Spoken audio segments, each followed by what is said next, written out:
ஏற்கனவே பாகிஸ்தானின் அதிபராக இருந்த இராணுவ தளபதிகள் அய்யூப் கான், ஜியா உல் ஹக் மற்றும் பர்வேஸ் முஷரப் ஆகியோருக்கு வெள்ளை மாளிகையில் மதிய விருந்து அளிக்கப்பட்டுள்ளது. இப்போது நாட்டின் தலைவராக இல்லாத நிலையிலும் பாகிஸ்தானின் இராணுவ தலைமை தளபதியை அமெரிக்க அதிபர் சந்தித்திருக்கிறார்.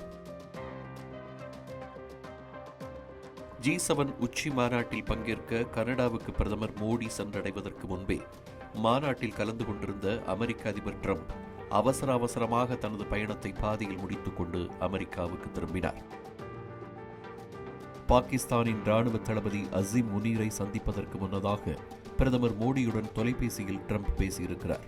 பாகிஸ்தான் கேட்டுக்கொண்டதன் பேரில் பயங்கரவாதத்திற்கு எதிரான ஆபரேஷன் சிந்தூர் நடவடிக்கை தற்காலிகமாக நிறுத்தப்பட்டதாகவும், இந்தியா பாகிஸ்தான் விவகாரத்தில் எந்த மத்தியஸ்தத்தையும் இந்தியா ஏற்றுக்கொள்ளாது என்றும் ட்ரம்பிடம் பிரதமர் மோடி உறுதியாக தெரிவித்திருந்தார். இந்தியாவுக்கும் பாகிஸ்தானுக்கும் இடையிலான அணு ஆயுத போரை தடுத்து நிறுத்திய காரணத்திற்காக அதிபர் ட்ரம்பின் பெயரை அமைதிக்கான நோபல் பரிசுக்கு பரிந்துரைக்க வேண்டும் என்று அசீம் முனீர் கூறியதை அடுத்து ட்ரம்ப் அவரை அழைத்தார் என்று வெள்ளை மாளிகை தெரிவித்திருக்கிறது. மூடிய கதவுகளுக்கு பின்னால் நடந்த மதிய விருந்திற்கு பிறகு செய்தியாளர்களை சந்தித்த அதிபர் ட்ரம்ப் அசீம் முனீருடன் ஈரான் குறித்து விவாதித்ததாக தெரிவித்தார். மேலும் பல விஷயங்களில் அசீம் முனீர் தன்னுடன் உடன்பட்டதாக கூறிய ட்ரம்ப் அது குறித்த மேலதிக விவரங்களை விரிவாக தெரிவிக்கவில்லை.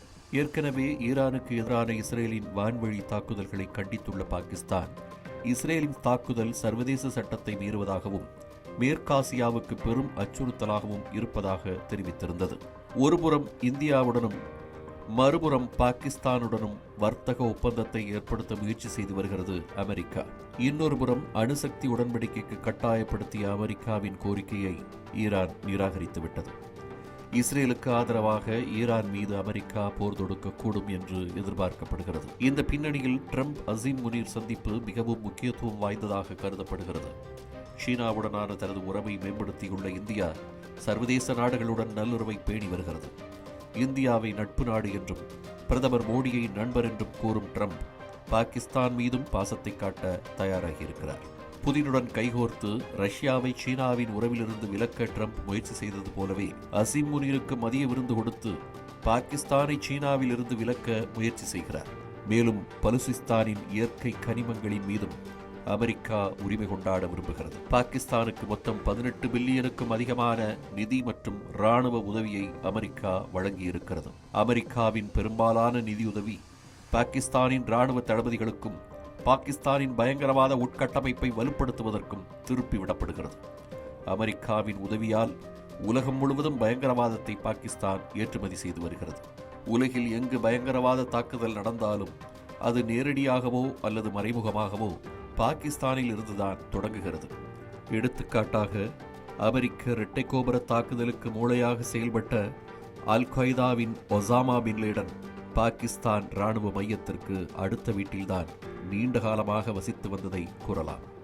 இரட்டை கோபுர தாக்குதலுக்கு பிறகு பயங்கரவாதத்திற்கு எதிரான போரில் அமெரிக்கா தனது சொந்த அனுபவத்தை மறந்துவிட்டதாக தெரிகிறது.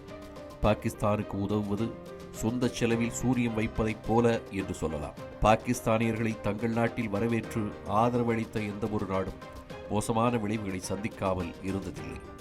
அதன் சமீபத்திய எடுத்துக்காட்டு இங்கிலாந்தில் பாகிஸ்தானியர்கள் அரங்கேற்றிய பாலியல் குற்றங்களாகும்.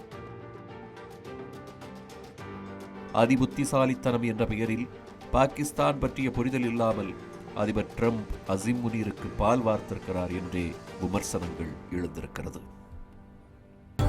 காக்க காக்க தர்மம் காக்க மதுரையில் கந்த சஷ்டி கவசம் பாடும் 5 லட்சம் முருக பக்தர்கள். மாபெரும் ஆன்மீக சாதனைக்கு நம்மால் முடிந்த பங்களிப்பை நல்குவோம், புண்ணியம் பெறுவோம்.